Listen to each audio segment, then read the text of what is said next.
Bien, volvemos aquí en vivo a través de toda la cadena Guapa Radio en este programa Directo al Punto. Ahora en el segmento Directo a la Economía, que nos acompañan el doctor Juan Villeta Trigo, Santos. Un saludo a toda la audiencia y estamos aquí para servirles. Díaz. Y esperamos por aquí la notificación de la entrada del economista José Alameda. Una vez esté también, sería bienvenido en el panel de esta noche. Soy Jorge Rodríguez, usted está en la cadena Guapa Radio, Directo al Punto. Son las 7:07 de la noche del viernes 26 de febrero del año 2021.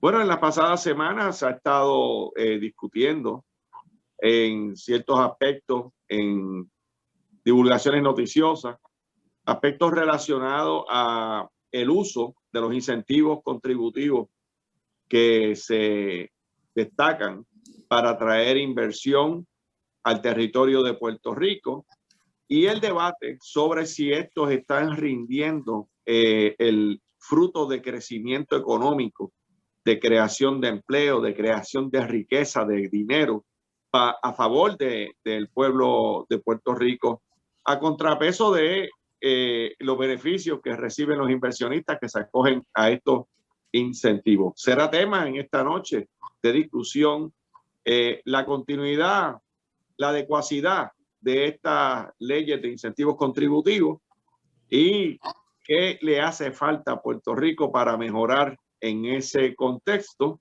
Para eso tenemos al doctor Juan Villeta Trigo, que le damos las buenas noches para que envíe un saludo al público. Buenas noches.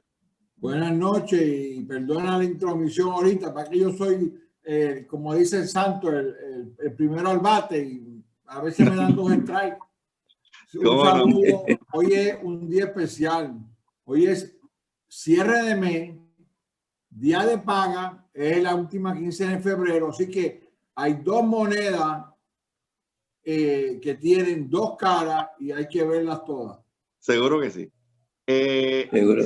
Santos Negrón Díaz, buenas noches y saludos. Buenas noches. Siempre es un placer participar en este segmento que ya tiene más de un año de duración y hemos recibido mucho apoyo, mucho reconocimiento de la radio audiencia. Y si lo tenemos, no lo diviso aquí al economista José Alameda. Si está escuchándome y tiene micrófono abierto, puede darnos señal de que está conectado.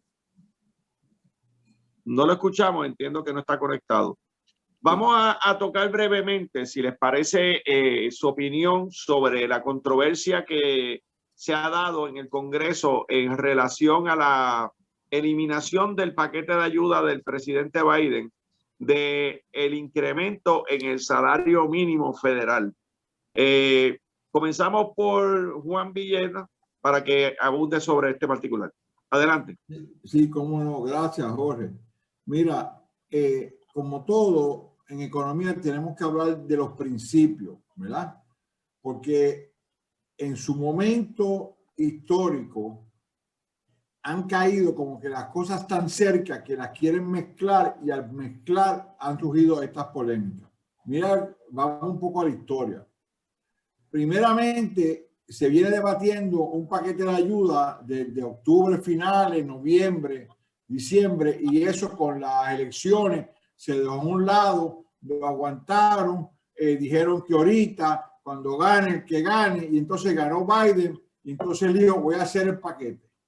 Pero a la misma vez venía corriendo la realidad clara que desde el 2009 no hay aumento en los salarios mínimos en Estados Unidos ni Puerto Rico. ¿Qué pasa? Que entonces viene la confusión y crea más confusión al tratar de decir que el paquete, que la ayuda, ese paquete grande que propone Biden para propulsar la economía, se amarre a que tú aumentes los sueldos o se amarre a que no los aumente. Ahora, yo he sido muy claro a través de los programas, cuando hablamos de salario mínimo, que hay que ver la historia, tenemos que entender la realidad del mercado laboral. No ha habido un aumento en el salario mínimo desde 2009. Estamos hablando más de una década que el obrero y obrera puertorriqueña de Estados Unidos y de todas partes de nosotros no ha recibido ese aumento. Así que ese issue es claro que todo el mundo entiende que se debe hacer. Ahora, ¿qué pasa? Que no se ha explicado claramente, porque fíjate que la ley, yo tengo aquí información, dice que ese aumento es escalonado, va a ir aumentando periódicamente por año hasta que llegue a los $15. No es que mañana todo el mundo tiene que hacerlo obligatoriamente, aumentar el sueldo de $7.75 a $15.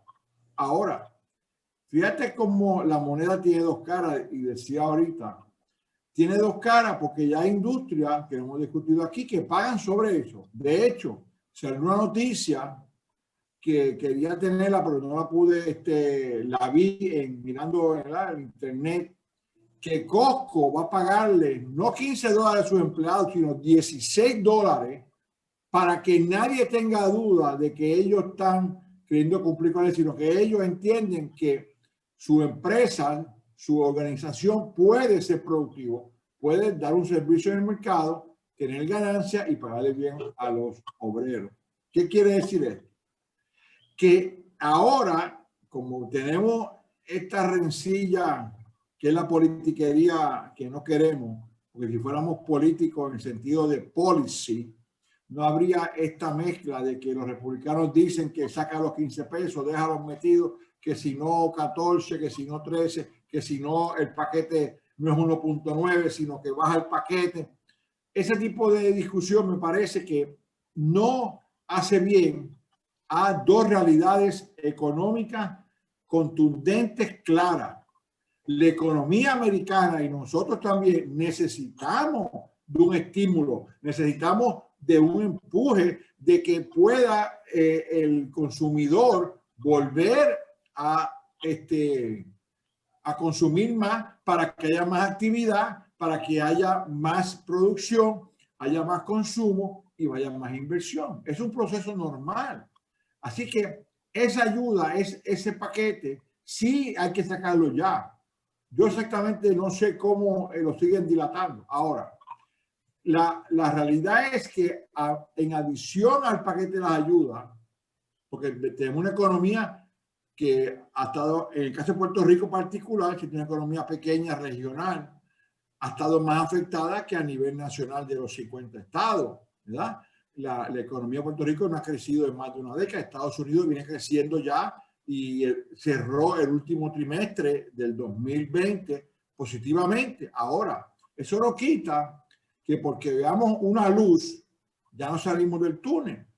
Porque por otro lado, en estos días, o ya, si no hoy, o ayer, si no hoy, ya The Economist, una revista británica de mucho prestigio, está diciendo que tengan cuidado con la inflación. Los precios están subiendo.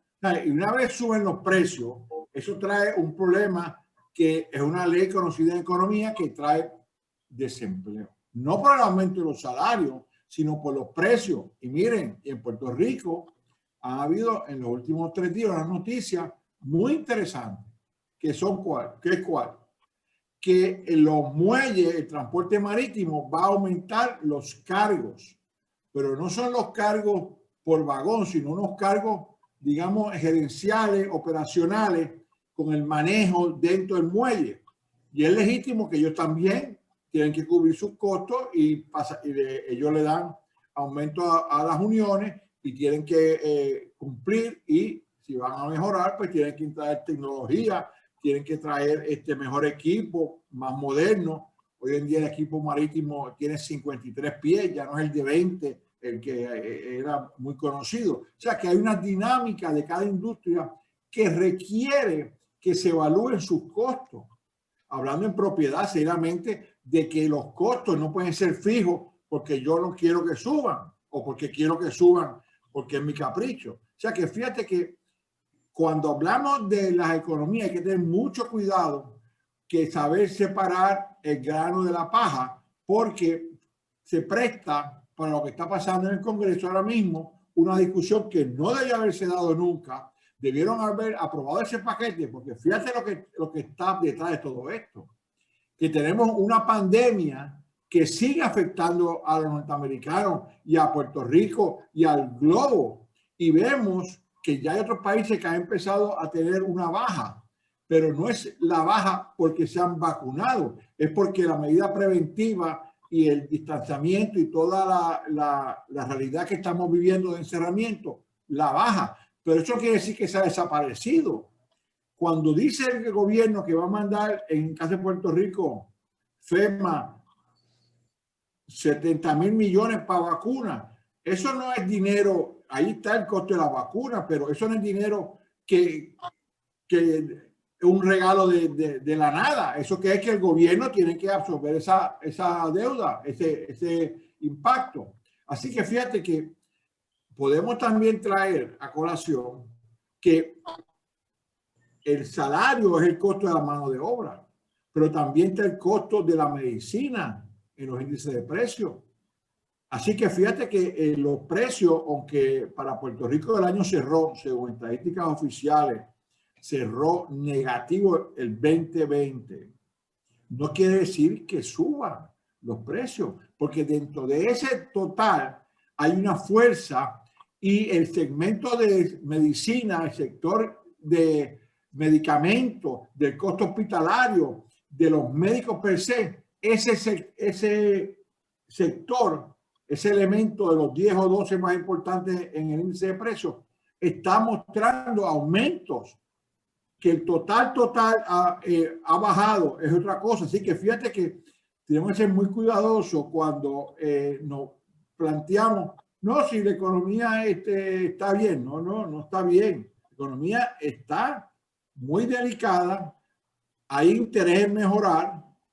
Lo hemos dicho aquí, lo ha comentado Santos, que ha sido el más directo en ese asunto, de que la Reserva Federal está manteniendo las tasas bajas para que haya el estímulo económico. Entre más tiempo pasa y el estímulo no se da, la tasa baja va a forzar que suba la tasa. Tú no puedes mantener los precios bajos indefinidamente hasta tanto acaben el paquete y digan lo vamos a probar, porque ahora dicen que te voy a dar 1.200, te voy a dar 1.400. O sea que realmente la economía es tan dinámica que no podemos pretender, es como meter dentro de una olla con tapa una langosta que quieres hervir y que no salga la espuma o el vapor por los lados. Entonces, va a salir una reacción natural, que reaccione.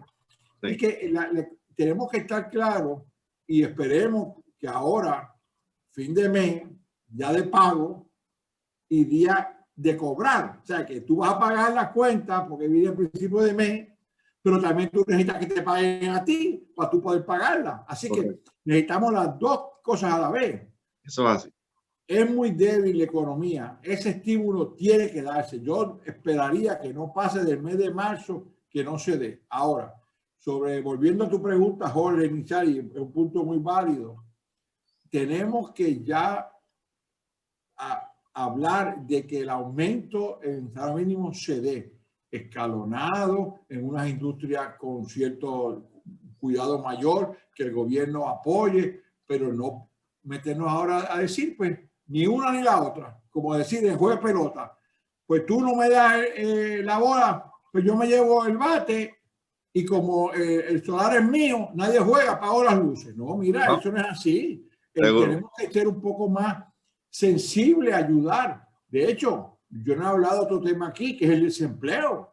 Pero vamos a entrar en esta parte, Villera, para darle la oportunidad a Santo Negrón Díaz para que abunde desde su perspectiva el análisis y luego Santo, adelante, que tú eres el segundo hitter. Seguro que sí. Adelante, Santo Negrón Díaz.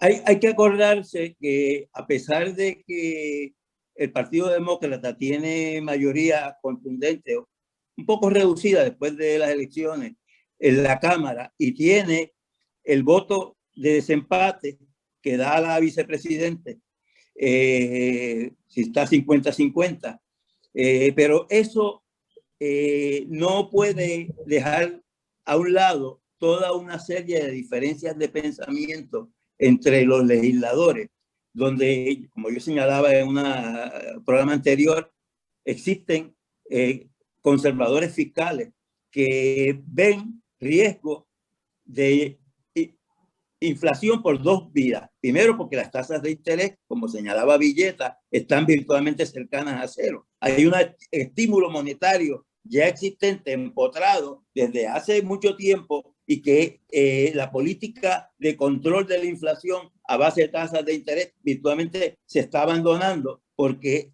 tanto el gobierno como gran parte de la legislatura norteamericana y el propio presidente tienen la idea de que hay que estimular la economía, pero aparte de la regla técnica que tiene que ver con la naturaleza y estructura de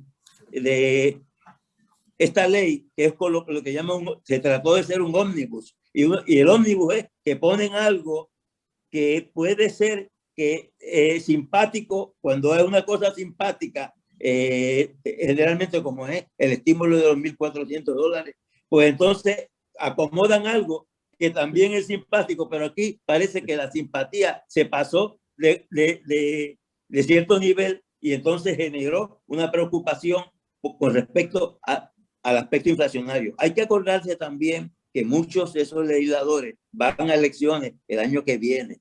Estamos empezando, pero en Estados Unidos todo se calcula a base del impacto electoral que tienen las decisiones, y muchos de esos congresistas están bajo la influencia de aquellas personas que los apoyan, que financian su campaña, y tirarse en contra el sector comercial, la industria en general, todos los que puedan tener alguna objeción, acelerar el crecimiento del salario mínimo o llevarlo a niveles que todo el mundo sabe que son correctos. Pues en este caso se condensó demasiado material en una sola legislación, y evidentemente eso es lo que causó la demora. No es que se haya descartado el alza en el salario mínimo, lo que pasa es que el proyecto tiene más posibilidades de aprobación y es más políticamente correcto, como dicen en el lenguaje, hacerlo de esa manera, dividir el trabajo entre un estímulo de tipo contributivo, directo, que es un subsidio general que le da el gobierno al país, que de hecho en términos proporcionales es mucho menor que el que han dado países altamente desarrollados, Canadá, que está el vecino, Alemania. Los países generalmente han dado apoyos mucho más generosos que Estados Unidos, pero la medida se va a aprobar y el efecto que va a tener es importantísimo. Y ya la economía, con el impacto de la vacunación, está empezando a mejorar la confianza del consumidor. Ya las mediciones lo están indicando, aunque la gente sigue un poco preocupado por expectativas más a largo plazo. Pero la salida de la crisis en este momento depende casi totalmente del estímulo que el gobierno le pueda dar al sector productivo, a los trabajadores, a las empresas, y la confianza que pueda haber de que ese estímulo, acuérdense que en una economía del tamaño de Estados Unidos, cualquier cosa se convierte en una magnitud extraordinaria de trillones. Hay que tomar en cuenta que Biden es un político extremadamente práctico, es un artista de la negociación y de la acción. No es persona que venga a imponer a la trágala una manera de pensar, porque ya con Trump se tuvo bastante. Biden es un negociador, un hombre estratégico, y no creo que él vaya a dar una batalla, a pesar de que él se siente un poco frustrado de que no se incluyó el componente de salario mínimo, pero tendrá su turno. El estímulo viene, y yo creo que es, inclusive desde el punto de vista mío, que soy macroeconomista, creo que es muy prudente que se haya hecho así. ¿Y está de acuerdo o no está de acuerdo con el incremento del salario mínimo? Para dejarlo en el salario mínimo yo estoy de acuerdo plenamente, escalonado, porque es mucho más efectivo. Es más, porque si no estuviera de por medio la crisis de la pandemia y hubiera un flujo normal de negocio, yo te diría, bueno, yo creo que se ha esperado bastante, casi 12 años. Entonces, ¿por qué no hacerlo ahora? Pero estamos en un contexto macroeconómico de debilidad, de la demanda agregada, de expectativas nebulosas. Todo el mundo está haciendo lo que le corresponde. Si ustedes se acuerdan, la Reserva Federal tiende a ser extremadamente delicada, extremadamente cuidadosa, y esta vez ha estado bastante asociada en clara correspondencia con el gobierno de Biden. Yo creo que está Alameda ya por aquí. Sí, gracias, Santo. Y nosotros reconocemos acá la presencia, ya llegó y se conectó el economista José Alameda. Le pedimos si puede ajustar un poquito la cámara para que se pueda ver y el público lo vea a él cuando se expresa. Así, correcto, muy bien. José Alameda, nosotros ya estamos en el punto de ir a la pausa en la cadena Guapa Radio con nuestro director técnico Luis Lajara. Luego de la pausa comenzamos el primer turno con el economista José Alameda sobre los temas de Directo al Punto, directo a la economía en la noche de hoy. Soy Jorge Rodríguez. Adelante, Master Control en la cadena Guapa Radio. Bien, amigos, estamos aquí nuevamente en vivo a través de la cadena Guapa Radio, el programa Directo al Punto, segmento directo a la economía. Soy Jorge Rodríguez y estás en la cadena Guapa Radio. Son las 7:35 de la noche del viernes 26 de febrero del año 2021. Hemos dado inicio a una discusión muy interesante con el doctor Juan A. Villeta Trigo y también con Santos, y nos acompaña, que ha llegado a unirse al panel, el economista José Alameda, para que dé un saludo inicial a la audiencia y aborde el tema sobre la aprobación del proyecto de estímulo económico y la exclusión del aspecto del aumento en el salario mínimo, y exponga su posición si está a favor o en contra de que se apruebe dicho aumento de salario mínimo. Bienvenido y buenas noches, doctor José Alameda. Sí, gracias por la invitación nueva a la GIGSA, que se recupere rápido. Igualmente a ti, Jorge, y a todos a Santos y al doctor Villeta. Nuevamente es la primera vez que me ven después de mucho tiempo en la cámara, pero podía conectarme. Gracias a Dios que pude. Bueno, mira, los países típicamente desarrollados tratan de buscar una política fiscal, una política de gasto, que sea consona con la situación económica que pasa el país. En este caso particular, desde marzo hasta marzo, prácticamente este año, la mayoría de la economía del mundo cayó en una recesión que le llamamos The Great Lockdown, ¿verdad? El gran encierro, porque prácticamente todos los sectores colapsaron. Colapsó el turismo, colapsó los viajes internacionales, los pequeños negocios internamente, aún los grandes negocios como las grandes cadenas, la falta de ventas entre las mortales que compraban las mercancías. Pues entonces los países del mundo desarrollaban una política fiscal de gasto. Fíjate qué interesante, porque mucha gente reniega del Estado, del gobierno. El Estado tiene un sector económico que se llama gobierno, y mucha gente quiere que el gobierno esté out, ¿verdad? Que se vaya, que no intervenga en la actividad económica, excepto cuando la actividad económica colapsa y tú estás con el agua al cuello y dices, gobierno, ayúdame. Entonces, en la mayoría de los países ricos actualmente, cuando uno mira las datas del Fondo Monetario Internacional, se da cuenta de que ha habido un gran nivel de gasto, de erogación a los individuos, a las empresas, programas de ayuda y asistencia a las empresas, como los programas para pagar de garantías de préstamo, para pagar la nómina, y todo eso pues requiere que el Estado emita deuda muchas veces o emita de nuevo billetes para que inyecte la economía. Cuando cambia la situación del gobierno en Estados Unidos, la promesa de Biden era consona con inyectar a la economía un gran plan fiscal de estímulo. Fíjate que cuando hubo una crisis en el 2007, aquella crisis del subprime rate de las hipotecas, Obama, que era el presidente de Estados Unidos, creó un programa que le llamaron ARRA, ¿no? American Recuperation and Recovery Act, algo así que se llama. Exactamente. Entonces, esa gran proyección de gasto resulta ser un estímulo a la actividad económica para mitigar el daño de lo que llamamos una gran recesión. La recesión prácticamente es una recesión creada por la pandemia. Históricamente, Estados Unidos y el mundo ha tenido recesiones de diferentes maneras, asociadas a los precios del petróleo, asociadas a unas burbujas en la bolsa de valores, y ha habido grandes causas de eso.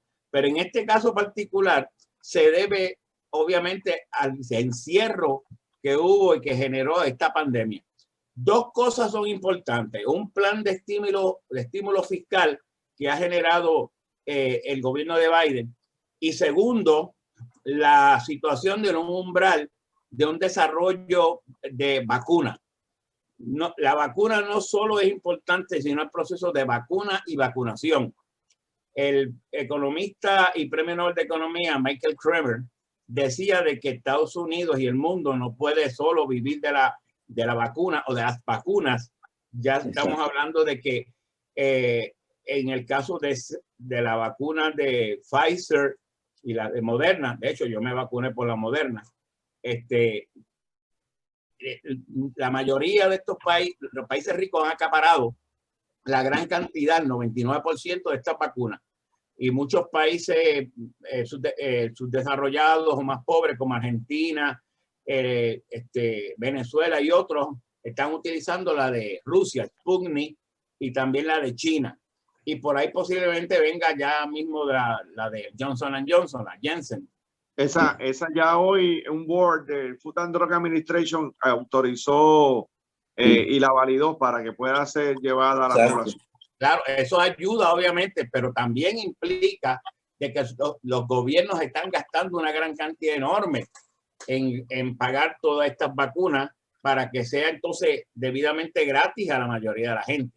Así que la política fiscal de gasto, muy posiblemente tengamos el efecto en 2 o 3, 4 o 5 años en términos de ver los aumentos en los niveles de deuda, posiblemente un espectro inflacionario.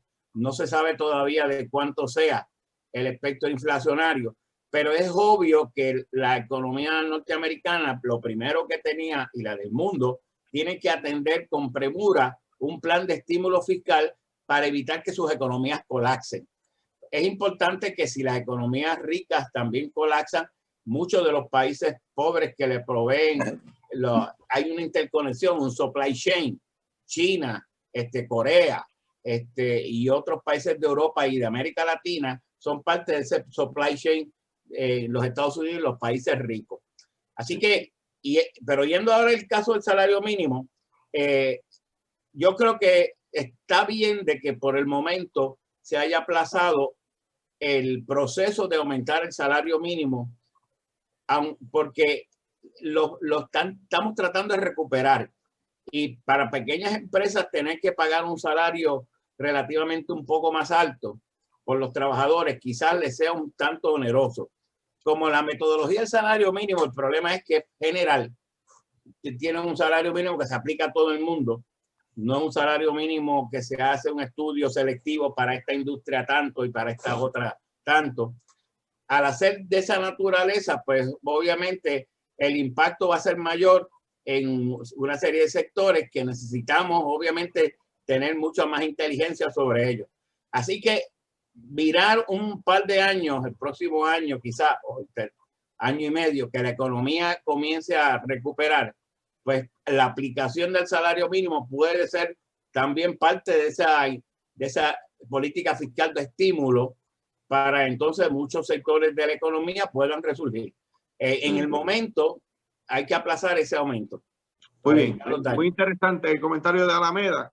quiero moverlo un momento al tema de la ley 22 y este tipo de leyes de incentivos para inversión. Se supone que las leyes de estímulo para la inversión en el territorio de Puerto Rico provean riqueza, provean empleo, provean crecimiento económico.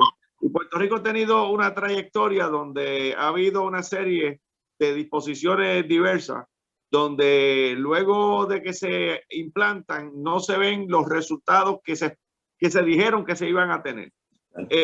Yo creo y reconozco, y habiendo sido estudiante de maestría y tenido buenos profesores de economía, sé que manejar un panel de economistas es de lo menos sencillo que tiene cualquier moderador, porque los economistas tienen siempre mucho que decir y fundamentar y elaborar sobre su argumento. No obstante ello, yo le voy a dar 5 minutos a Villeta para que comience con la adecuacidad de la ley 22, si está cumpliendo el propósito, qué debe hacer Puerto Rico. En 5 minutos, luego Santos y luego Alameda. Adelante, Villeta. Dicen que no estamos de acuerdo los economistas, pero ¿cómo va a estar de acuerdo si me da 5 minutos para explicar lo que en 50 años no hemos logrado? No se puede. Mira, la ley 2022 supuestamente son unos incentivos a las personas. Nosotros, Puerto Rico padece de pérdida de población. El incentivo como principio es bueno porque es atraer riqueza, atraer personas a trabajar. Y lo hicimos en el pasado. Ahora, que en la mecánica operacional haya un asunto de realidades, de que ha habido personas que no han trabajado adecuadamente, se pierde. Ahora, de nuevo, tenemos que ir a la teoría económica. El pretender, fíjate, vamos a la naturaleza propia. En 9 meses nace una persona un poquito menos. Tú no sabes el beneficio de esa persona o el desastre que va a ocurrir. La sociedad invierte en 12 años de escuela hasta escuela superior, pagando, subsidiando a esa joven o hombre o mujer en los estudios para que después emigre. Porque en Puerto Rico le hemos visto que se nos va la gente. También la sociedad paga por atraer manufactura, porque la manufactura tiende a pagar el sueldo más alto. Puerto Rico, la primera manufactura que trajo fue la de ropa, zapatos, sombreros, que pagaban un poquito más, pero no era tan alto. Fíjate que estamos buscando incentivos para pagar el sueldo más alto. ¿Qué pasó con la ley 20 y la ley 22? De nuevo, son issues contributivos que están tergiversando el beneficio. Si yo no logro un beneficio en 2 años, esa ley no sirve, no me crea empleo, no crea riqueza. Mira, Steve Jobs y otros grandes empresarios no hicieron dinero los primeros 5 años, perdieron dinero, vinieron a hacer los millones al cabo de 8, 10 o 12. O sea que el término que tú le das a la ley de incentivos es importante para cumplir con el tiempo tuyo. Eso es uno. Segundo, la medición es un elemento bien importante, las métricas. Nosotros ahí tenemos que ser muy cuidadosos los economistas, cómo se mide. La riqueza de una persona no es solamente si tengo más dinero hoy. Si en el trabajo que tú estás, en la bonificación que viene, los aumentos salariales, las promociones demoran 5 años. Antes tú conseguías el tenure en una universidad o en una empresa, la permanencia, digamos, el sentirse que va a ser de esa empresa, eran 7, 8, 9 o 10 años. Entonces queremos que una ley en 2 años nos haga ricos y nadie pierda, nadie gane. O sea que, de nuevo, hay que ser muy cuidadoso. Puerto Rico empezó a validar con el profesor Ramón Cao, y lo sabemos, los incentivos que estaba dando las industrias para equiparar, y eso se ha dejado.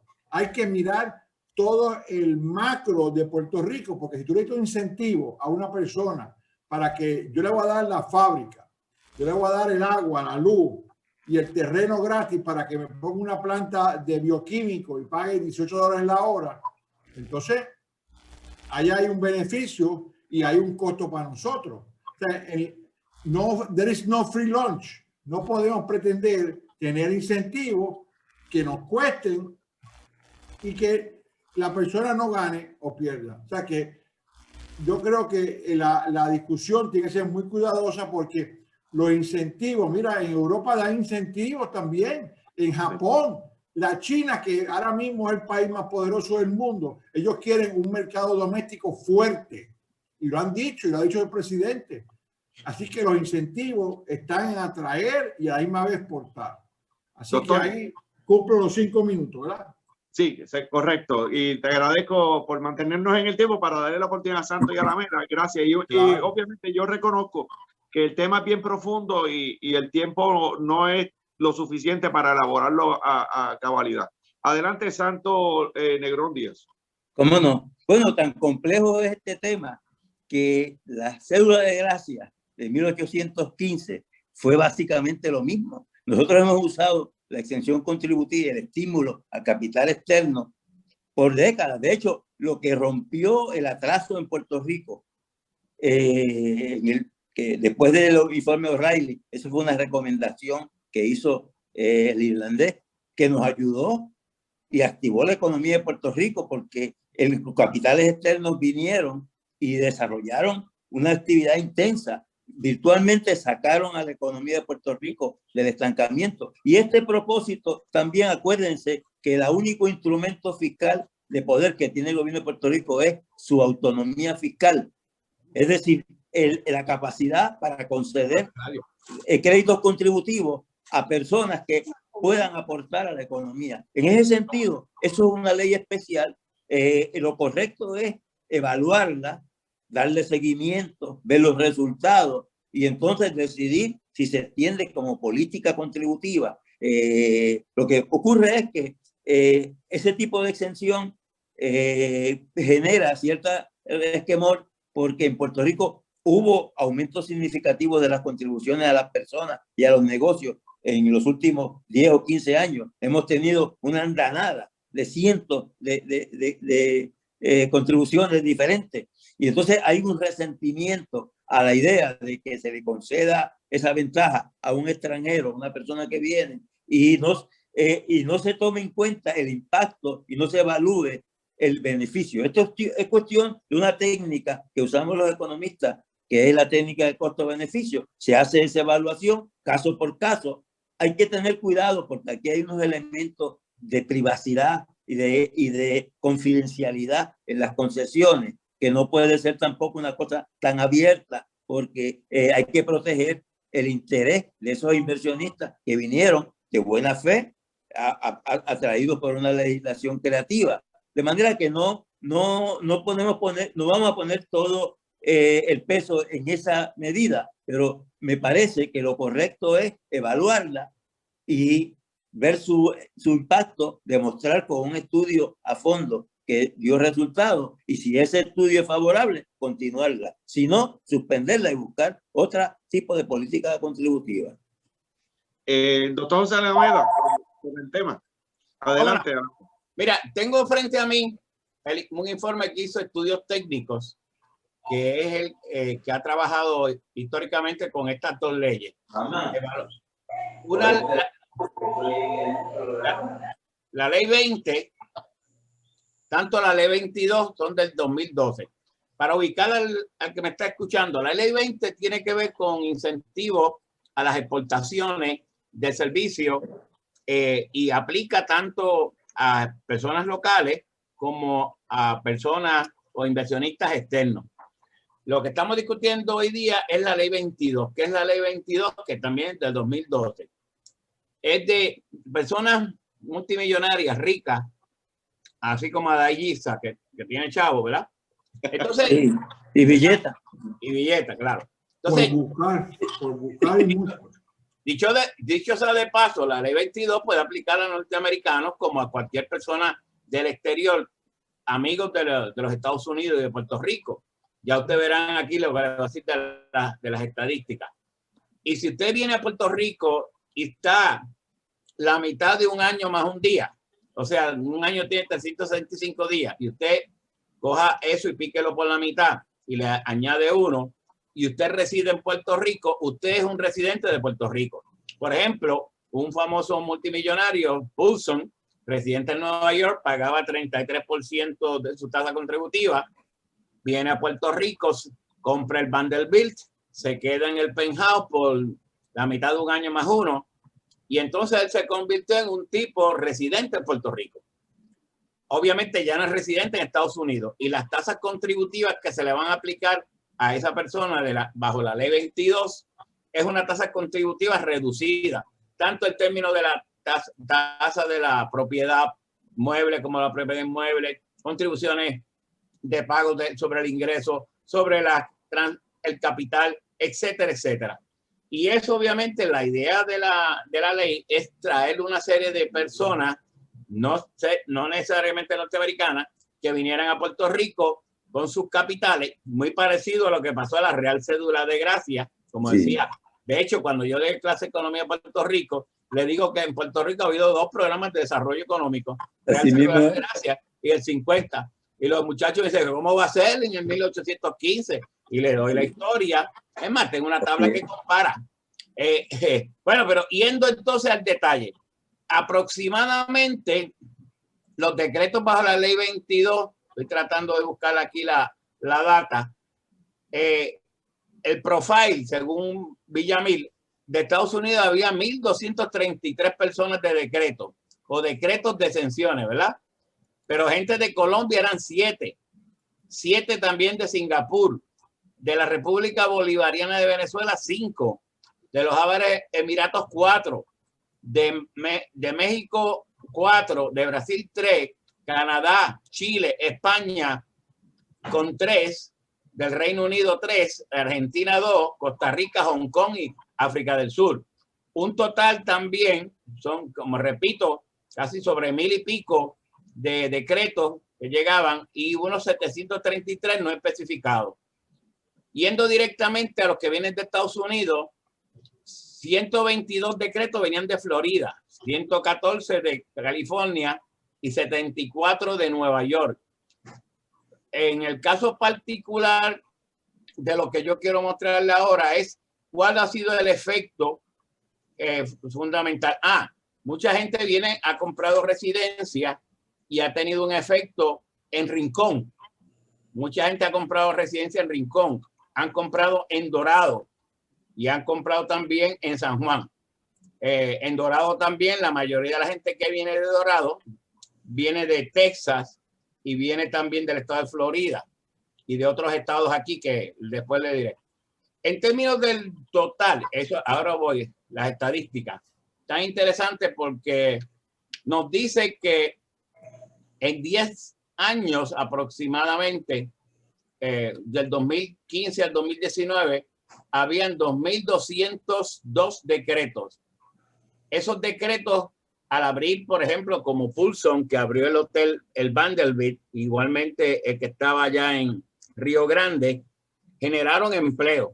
El empleo directo asociado a esos negocios era 4.393.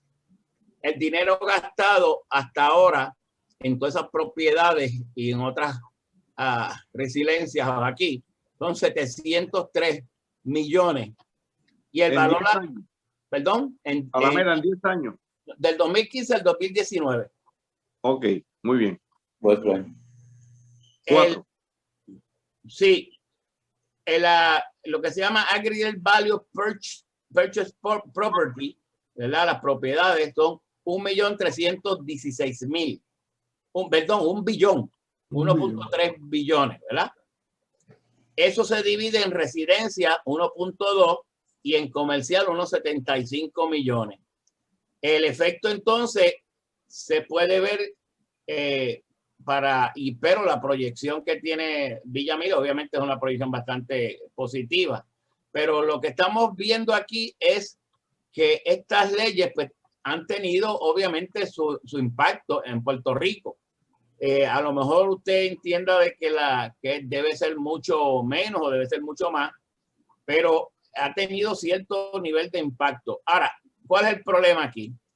El Congreso de Estados Unidos recientemente discutió de que muchos de estos súper ricos, ¿verdad? que están en los Estados Unidos consideran a Puerto Rico bajo estas leyes, especialmente la ley 22, como una especie de paraíso contributivo, donde cual lo que hace es que evaden pagar las contribuciones en los estados. Y créame que como estamos hablando de un tal Paulson que tiene miles de millones, ¿verdad? Pues dejan de pagar a los Estados Unidos y a muchos de los estados y buscan el refugio en Puerto Rico. Y eso obviamente no le gusta a muchos congresistas, especialmente congresistas que están del estado. El senador Schumer dijo que eso era algo asqueroso. Sí, bien hostil, sí. Bueno, hay emigración de capital entre estado y estado. Hay mucha emigración de Nueva York, Atlanta, Georgia y Texas por el frío, por la política interna. Así que Schumer ahí creo que se le fue la mano. Sí, eso es verdad. Mira, porque hay muchos norteamericanos. De hecho, los Estados Unidos es sumamente grande, ¿no? Como un país. Y mucha gente de California emigra hacia Nueva York, de Nueva York emigran hacia diferentes estados de la nación americana. Sí. Hay movimiento capital. Comercio interestatal. Alameda, queremos dar las gracias a Juan Villeta y el tanto. Hemos completado la hora, pero muy interesante. Lo podemos seguir la semana que viene porque hay tela para en esta materia. Y éxito. Gracias por estar aquí. Muchas gracias. Buen fin de semana. Gracias. Y le damos el cierre final al programa Directo al Punto. Soy Jorge Rodríguez. Gracias por la sintonía. Continúen en la programación regular de la cadena Guapa Radio con el Master Control Luis Lajara. Adelante, Luis Lajara.